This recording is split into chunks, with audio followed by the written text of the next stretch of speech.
ఉదయం ప్రార్థన పర్వతాలు తొలగిపోతాయి, కొండలు తొలగిపోతాయి. అయితే నా కృప నిన్ను విడిచిపెట్టదు, నా శాంతి నిబంధన తొలగిపోదు అని నిన్ను కరుణించే ప్రభువు చెప్పాడు. భూమి పాడైపోతుంది మరియు కాలక్రమేణా క్షీణిస్తుంది. దేవుని ప్రేమ శాశ్వతమైనది. అలాగే ఆయనతో మనకున్న సంబంధం కూడా.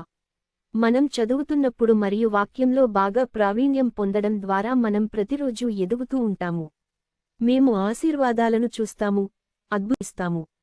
మనం దేవుని ప్రేమకు అర్హుడు కాదు, అయినప్పటికీ అతను దానిని ఉచితంగా మరియు షరతులు లేకుండా మనకు ఇస్తాడు. మన ఆత్మలపై ఆయన కనికరం చూపినందుకు కృతజ్ఞతాపూర్వకంగా ఆయన ముందు మనల్ని మనం తగ్గించుకుంటాము. ప్రియమైన దేవా, దయచేసి మా పాపాలను క్షమించి, మేము మీకు దగ్గరగా ఉండేలా మా దశలను నడిపించండి.